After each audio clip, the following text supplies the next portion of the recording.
Bom dia, meu povo! Fala, bom dia! E aí, tudo tranquilo? Tudo sob controle? Bom mesmo? Bom dia, bom dia, bom dia, bom dia. Bom e bonito, Ananda. Tá certo. Galerinha, antes de começarmos a explicação do conteúdo, eu queria perguntar para vocês como é que foi a nossa avaliação ontem.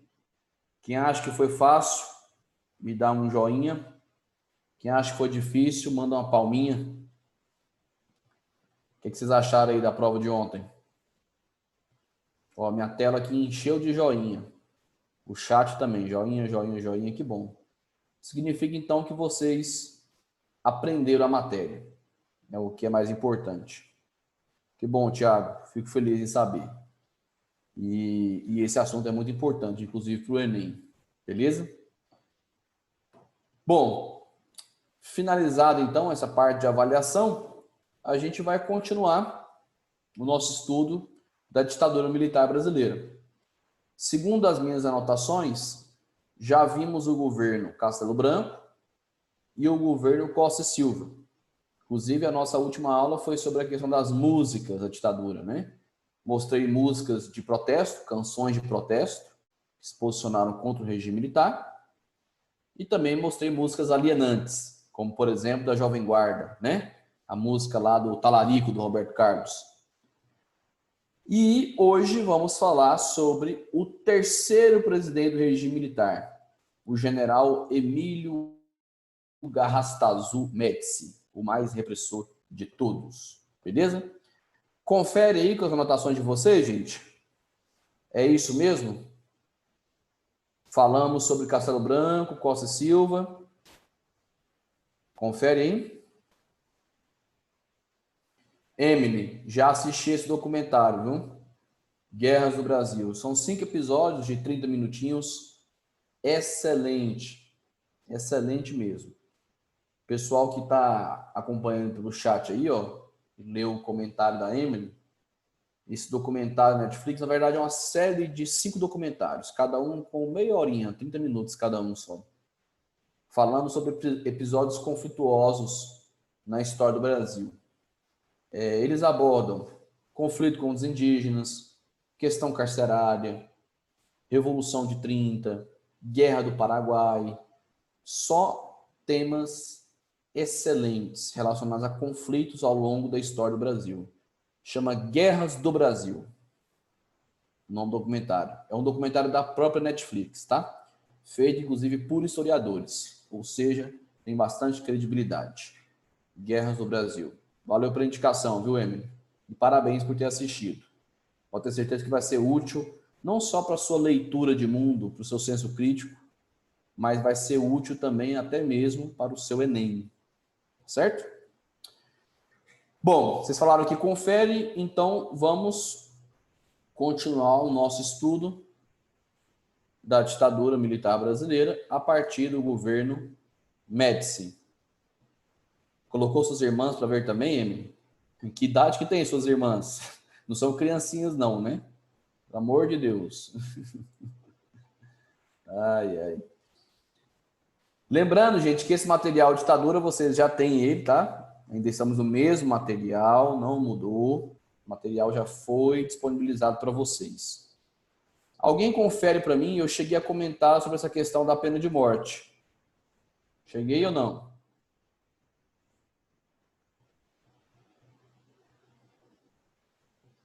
Ixi, ela tem uma creche em casa, é, Ananda? A Emily? Ai, ai. Catarrentinhas. Então, prova para mim que eu já expliquei isso mesmo.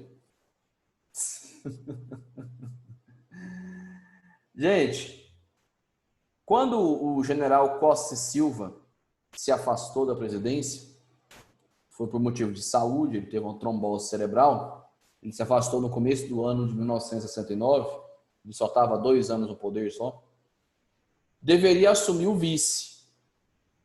Só que o vice era um civil, ele não era militar. Se chamava Pedro Aleixo. E os militares não queriam deixar esse Pedro Aleixo assumir. Então, quem vai, de fato, assumir o comando do Brasil após o afastamento do presidente Costa Silva vai ser uma junta militar, formada pelos ministros do Exército, da Marinha e da Aeronáutica, ou seja, os ministros das Forças Armadas. E aí, essa junta militar vai governar por pouco tempo, só até a eleição de um novo presidente. Claro que vai ser uma eleição indireta, vai ser feita pelo Congresso. Mas enquanto essa junta militar esteve no poder, olha o que ela fez. Ela aprovou uma emenda constitucional, uma mudança na Constituição, no ano de 69, aprovando a prisão perpétua e a pena de morte no Brasil. Prova para mim que eu já expliquei isso para vocês. Apesar da pena de morte estar na lei, está prevista em Constituição a partir de 69, quantas vezes que ela foi aplicada oficialmente pelos militares? Ah, vocês aprenderam. É isso mesmo, nenhuma, oficialmente nenhuma. Eu disse oficialmente. Agora, extraoficialmente ou não oficialmente, houve mortes? Centenas. A Comissão Nacional da Verdade, ela aponta que existem mais de 800 desaparecidos políticos na época da ditadura. Pessoas que foram presas, interrogadas em quartéis e nunca mais apareceram. Deduz que elas estão mortas, né? Eu acho que elas não foram abduzidas por extraterrestres. E aí eu pergunto, se os militares tinham a pena de morte nas mãos, por que eles preferiram matar às escondidas? Cometer essa covardia? Por que vocês acham que eles preferiam matar escondido do que usar a pena de morte?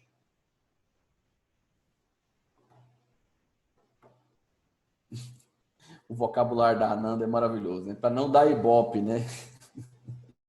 É isso mesmo, Ananda, eu entendi.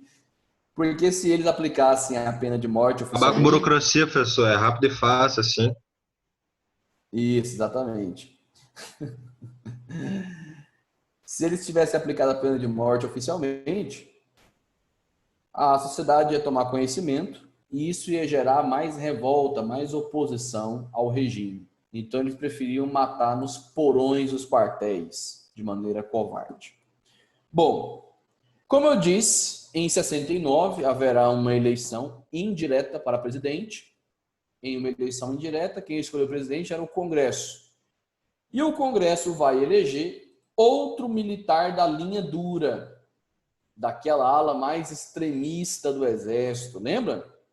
Aqueles que eram mais violentos, pregavam a tortura e até a morte de opositores e achavam que o regime militar tinha que ser uma coisa definitiva, não uma coisa provisória.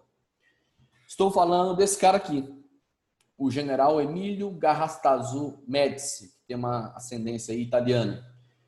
Ele assume o governo em 69 e vai governar até 74, ou seja, ele vai terminar o seu mandato de 5 anos, que era naquela época. Beleza?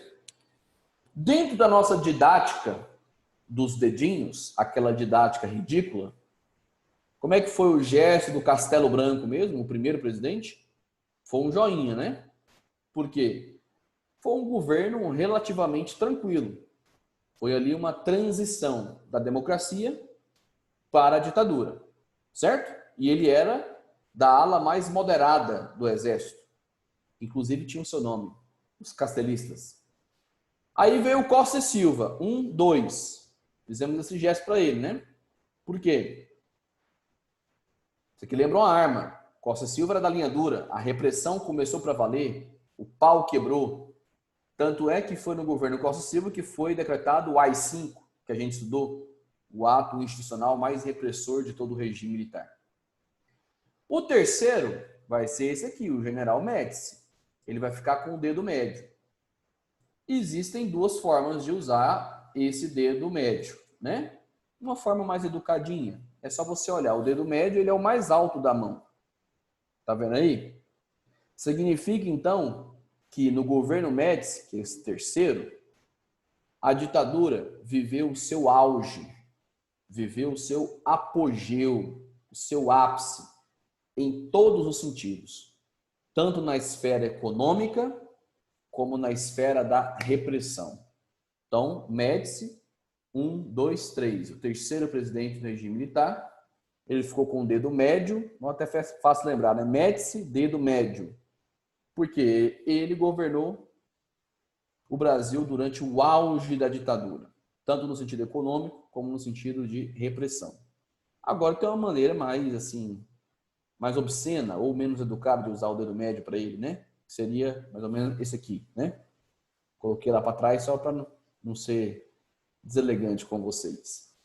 Gente, Médici terá como, digamos assim, frases ou expressões para simbolizar o seu mandato as seguintes: uma ditadura total, ou, essa expressão aqui é mais famosa, ó, os anos de chumbo, e é chumbo de bala mesmo.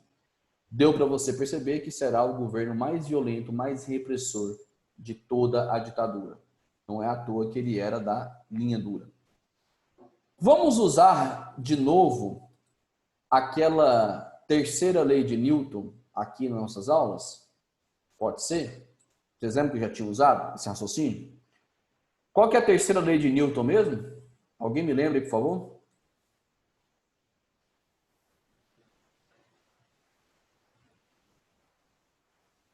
Física, gente. Qual que é a terceira lei de Newton? Isso, exatamente. Essa Ananda é figura demais. É o princípio da ação e reação. Toda ação gera uma reação de mesma intensidade e de sentido oposto. E aí eu disse para vocês, algumas aulas atrás, que essa lei, ela não serve só para você resolver os exercícios da aula de física. Essa lei, ela vale para as relações humanas. E estudar a história é estudar as relações humanas. Então vamos pensar juntos? Eu disse que o governo Médici será ainda mais repressor do que o anterior, do Costa Silva. Esse aqui vai ser o mais repressor de todos. Então, a opressão do regime vai aumentar. Se a opressão aumenta, a resistência a essa opressão também vai crescer. Entendeu a ideia? O princípio da ação e reação? A opressão aumenta, a resistência à opressão também cresce. E a prova disso está aqui, ó, logo no primeiro tópico. No governo general Médici, teremos um crescimento dos movimentos guerrilheiros no Brasil. Professor, movimentos guerrilheiros? Como assim? Eram os movimentos que pregavam a luta armada contra o regime militar. Isso mesmo que vocês ouviram. Os movimentos guerrilheiros, qual que é o conceito? Eles pregavam a luta armada contra o regime militar. Perceba então que a oposição agora está se tornando mais radical. E essas guerrilhas, elas vão acontecer tanto nas cidades, claro, serão chamadas de guerrilhas urbanas, como no campo, serão chamadas de guerrilhas rurais. Eu destaquei aqui para vocês só os principais, tá? Movimentos guerrilheiros que existiram no Brasil na época da ditadura. É um monte de siglas, né? Mas já vou te tranquilizando. Não precisa decorar o significado dessas siglas para minha prova e nem para o Enem. Não é isso que é importante, beleza? Eu vou citar aqui só para vocês conhecerem. Vem comigo. A ALN, Aliança pela Libertação Nacional, também chamada de Aliança Libertadora Nacional. Essa sigla ela é meio familiar, não é? Não sei quem vai lembrar aí, mas lá na era Vargas existia um grupo chamado ANL. Só inverteu aqui as letras. Que era a Aliança Nacional Libertadora, lá do Luiz Carlos Prestes, lembra? Um grupo de comunistas que lutou contra Getúlio Vargas. Aqui só inverteram. Aliança Libertadora Nacional. Professor, foi um plágio? Não, foi uma homenagem mesmo. Esse grupo aqui estava homenageando a antiga ANL, a antiga Aliança Nacional Libertadora. Esse grupo era comandado por um escritor e jornalista chamado Carlos Marighella. Está aqui a fotinha dele, ó. Esse é a direita. Marighella era o líder da ALN. Aliança Libertadora Nacional. Outro grupo de guerrilha urbana era o MR8, Movimento Revolucionário 8 de Outubro. Movimento Revolucionário 8 de Outubro. Professor, que data que é essa, 8 de outubro? É a data da morte de Che Guevara, 8 de outubro de 67. E o Che Guevara, ele sempre foi um ícone da luta da esquerda latino-americana. Então, o nome do movimento era homenagem ao Che Guevara. Movimento Revolucionário 8 de outubro. Esse terceiro aqui, ó, VAR Palmares. Professor, VAR é aquele do jogo de futebol para rever os lances? Não. É Vanguarda Armada Revolucionária. Vanguarda Armada Revolucionária. Palmares era uma homenagem ao quilombo de Palmares mesmo, né? Lembrando que Palmares foi o maior quilombo que existiu na história do Brasil. Na verdade, era um conjunto de quilombos e que representavam a resistência à opressão da escravidão. Aqui a guerrilha representava a resistência à opressão da ditadura. Fez sentido na sua cabeça? E aí eu vou te citar o nome de uma pessoa que eu acho que você conhece, que fez parte da VAR Palmares. Foi a única mulher que ocupou a presidência do Brasil até hoje. Estou falando de quem? Estou esperando o nome dela aqui no chat. Isso, mamãe Dilma. Dilma Rousseff fez parte da guerrilha que lutou contra a ditadura. Ela chegou a fazer parte da VAR Palmares. Ela fez parte de outros grupos também, tá? Agora, quais eram as principais estratégias de ação da guerrilha urbana? Eram duas. Primeiro, promover assaltos a bancos. Eles assaltavam bancos para financiar a compra de armamento pesado. Claro, se eles queriam enfrentar os militares, eles tinham que ter armamento pesado. E para comprar armamento pesado, você precisa de dinheiro. Então, eles assaltavam bancos para isso. Só que nesses assaltos, eles não roubavam os clientes, somente o dinheiro dos caixas. E na visão deles, repito, na visão desses guerrilheiros, o que eles estavam promovendo não era um roubo. Na verdade, era uma expropriação. Eles gostavam dessa palavra. Não era um roubo, era uma expropriação. Por quê? Na visão deles, dos guerrilheiros, eles estavam apenas tomando dinheiro dos banqueiros que estavam ajudando a financiar a ditadura. Então, eles estavam tomando dinheiro de quem ajudava a financiar a ditadura e esse dinheiro era usado para lutar contra a ditadura. Era o raciocínio deles. Outra estratégia dessas guerrilhas urbanas era promover sequestros. Sequestros de oficiais militares, de membros de famílias de militares e até mesmo de diplomatas. Vou dar um exemplo aqui. O Movimento Revolucionário 8 de Outubro, com apoio da Aliança Libertadora Nacional, esses dois grupos em conjunto, promoveram o sequestro mais famoso da época da ditadura militar. Eles sequestraram o embaixador dos Estados Unidos aqui no Brasil. É isso mesmo que vocês ouviram. Esses dois grupos guerrilheiros aqui urbanos, ó, a ALN e o MR8, sequestraram o então embaixador dos Estados Unidos no Brasil. O nome dele era Charles Elbrick Burke. Professor, e o que eles vão exigir em troca da libertação desse embaixador? Vai ser dinheiro, armas? Não. Eles vão exigir uma troca de prisioneiros. Vão libertar o embaixador em troca da soltura de vários companheiros guerrilheiros que estavam presos nos quartéis. E a ditadura vai ter que ceder. Rolou essa troca de prisioneiros, inclusive tem aqui, ó, a capa do jornal da época, o Jornal do Brasil. Prisioneiros viajam e sequestradores prometem soltar o embaixador ainda hoje. O embaixador foi solto. Esses aqui eram guerrilheiros, prisioneiros. Eles vão ser enviados para o México, exilados, mas serão libertados. Então, rolou uma troca de prisioneiros.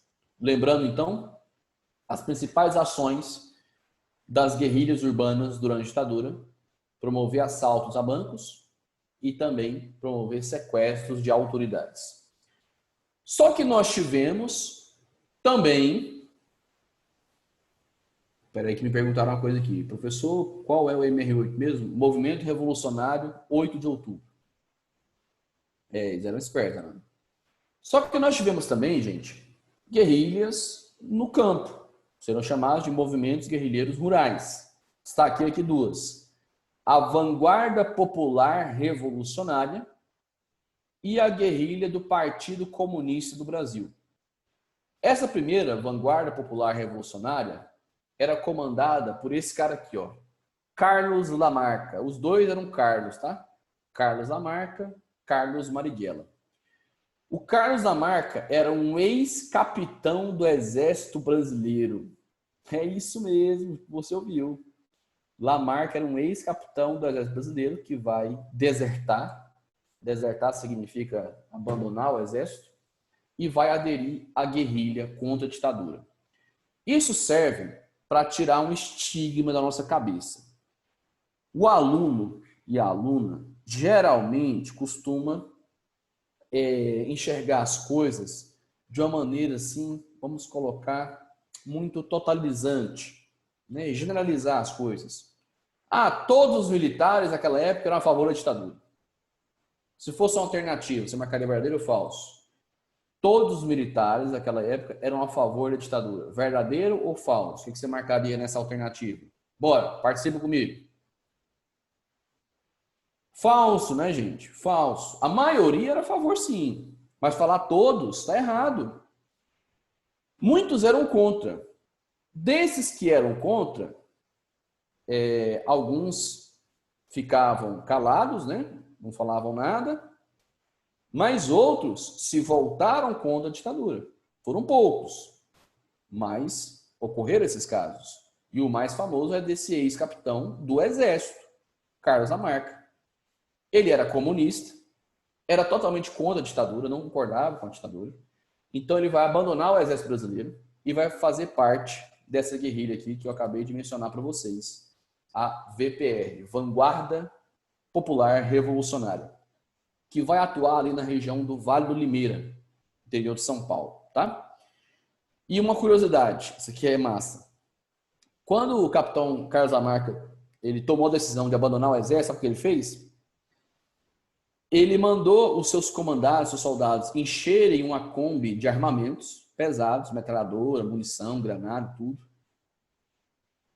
E saiu do quartel.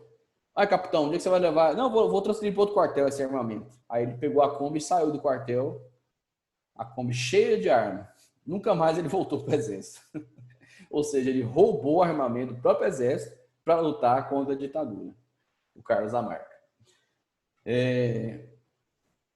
Cecília perguntou aqui, esse movimento faziam parceria ou cada um agia por conta própria? Havia parcerias, né, Cecília? A mais famosa eu cheguei a mencionar. Nesse sequestro aqui do embaixador dos Estados Unidos, houve uma parceria entre a ALN e o MR8, né, a Aliança Libertadora Nacional e o Movimento Revolucionário de Outubro. Mas quem encabeçou o sequestro do embaixador dos Estados Unidos foi o MR8. Inclusive, eu queria fazer, antes que eu esqueça, uma indicação de filme para vocês, tá? Se a gente tivesse tempo, nós trabalharíamos esse filme. O nome do filme é O que é isso, companheiro? Esse é o nome do filme. Você acha ele até no YouTube. Tá aqui, ó. O que é isso, companheiro? É o nome do filme. E qual a temática desse filme? Ele mostra a ação da guerrilha urbana durante a ditadura. É um dos melhores filmes que eu já vi sobre ditadura no Brasil. E mostra esse episódio do sequestro do embaixador dos Estados Unidos, o Charles Albert Burke. Muito bom filme, fiel a fatos históricos. Se tiver de bobeira, assiste. Você vai gostar. É um filme com muita ação, inclusive. Galerinha, mas a guerrilha mais famosa da história do Brasil vai ser organizada pelo PCdoB, pelo Partido Comunista do Brasil. Vai ser a chamada Guerrilha do Araguaia. Ela vai acontecer aonde, professor? Coloquei até um mapinha aqui para facilitar vocês. Na região do Bico do Papagaio. Tá vendo esse extremo norte aqui do Tocantins? Se você usar um pouquinho de imaginação, deitar um pouquinho a cabeça assim, ó, parece um pouco um bico de papagaio. É a região onde você tem um encontro do Maranhão, Pará e o atual Tocantins. Mas naquela época ainda era Goiás, tá? Naquela época não tinha dividido ainda não. Nessa região do Bico do Papagaio, extremo norte Tocantins, pegando aqui um pedaço do Pará, nós teremos a guerrilha mais famosa da história do Brasil. Professor, mas essa região aí não é meio isolada, não? Muito isolada. E naquela época era ainda mais. Qual era o pensamento dos guerrilheiros do Partido Comunista do Brasil? Eles queriam imitar a estratégia da Revolução Chinesa, a Revolução Comunista de Mao Tse-tung, de 1949, e também da Revolução Cubana, de 1959. Essas revoluções, elas começaram em áreas isoladas do território dos seus países, para depois chegar até as cidades. Foram guerrilhas que também começaram no meio rural, para depois chegar ao meio urbano. Tá, professor, começar no meio rural para depois ir para as cidades. Mas por que isso? Gente, esses guerrilheiros pensavam assim, ó, vamos para uma região bem isolada, bem remota, porque lá as autoridades não vão nos descobrir. Ali a gente vai fazer um treinamento militar, uma guerrilha, ó, luta armada. Vamos fazer um treinamento militar. Vamos conseguir apoio da população local, dos camponeses ali da região. Aí sim, vamos formar uma força armada para ir a Brasília e tentar tomar o poder. Entendeu? O plano deles? Vou repetir, hein? Vamos para a região bem isolada. Qual região? Tá aí, ó, circulada no mapa. A região do Bico do Papagaio. Extremo norte Tocantins, pegando um pedaço aqui do Pará. Certo? Ali os militares não vão nem saber da gente. Não vão nos achar. Então ali a gente pode fazer o nosso treinamento tranquilo. Vamos fazer um treinamento militar intensivo, até porque somente militares podem combater militares, se é que você não entende. Vamos ganhar apoio da população nessa luta contra a ditadura. E aí, depois que a gente tiver força suficiente, armas suficientes, treinamento suficiente, aí sim, a gente vai a Brasília e toma o poder, derruba o governo. Entendeu o plano deles? Pergunto. Deu certo ou não? O que vocês acham? Conversa comigo aí. Guerrilha do Araguaia, vai dar certo ou não, gente? Claro que não, né? Por quê? Porque o governo vai ficar sabendo. O governo monitorava o território nacional inteiro naquela época. E o governo ficou sabendo da existência da guerrilha e mandou uma força com aproximadamente 5 mil homens, 5 mil soldados, para combater a guerrilha do Araguaia. 5 mil soldados, professor? Sim. E os guerrilheiros comunistas lá? Eram quantos? Não chegavam a 100. Eu repito, o governo mandou 5 mil homens para combater menos de 100 guerrilheiros. Então, o que vai acontecer ali? Um massacre, um banho de sangue. E não serão só guerrilheiros mortos. Habitantes daquela região, nativos ali, que ajudaram os guerrilheiros, dando abrigo, dando comida, também foram mortos e torturados pelos militares, viu? Torturados e mortos. Quem não fugiu, quem não se escondeu na floresta, morreu. A guerrilha do Araguaia foi riscada do mapa. Foi um banho de sangue que aconteceu durante o governo Médici. Beleza? Bom, dentro daquele nosso raciocínio, gente, lembra do princípio da ação e reação? Se a oposição estava ficando cada vez mais violenta contra a ditadura, o governo vai agir, ou melhor dizendo, vai reagir. Então, o que nós teremos no governo Médici? Um aperfeiçoamento dos mecanismos de repressão. Olha a palavra que eu usei segundo ano. Aperfeiçoamento. Esses mecanismos já existiam desde o início da ditadura, desde o começo. Mas eles serão aperfeiçoados, vão receber investimentos, serão melhor equipados, melhor aparelhados durante o governo Médici. Por exemplo, o SNI, Sistema Nacional de Informações. Olha o nome? Sistema Nacional de Informações. Professor, que esse órgão fazia? Monitorava as comunicações brasileiras. Desde os correios até a telefonia. Na época não existia celular, claro que vocês sabem disso, né? Só telefone fixo. E boa parte dos telefones brasileiros eram grampeados pelo SNI, pelo Sistema Nacional de Informações. O governo monitorava as conversas telefônicas para, obviamente, monitorar a ação dos opositores ao regime. Você não tinha liberdade nem mesmo ao falar no telefone.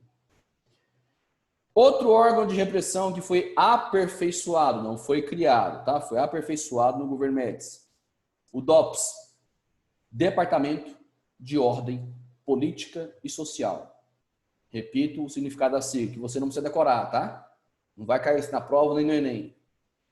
Departamento de Ordem Política e Social.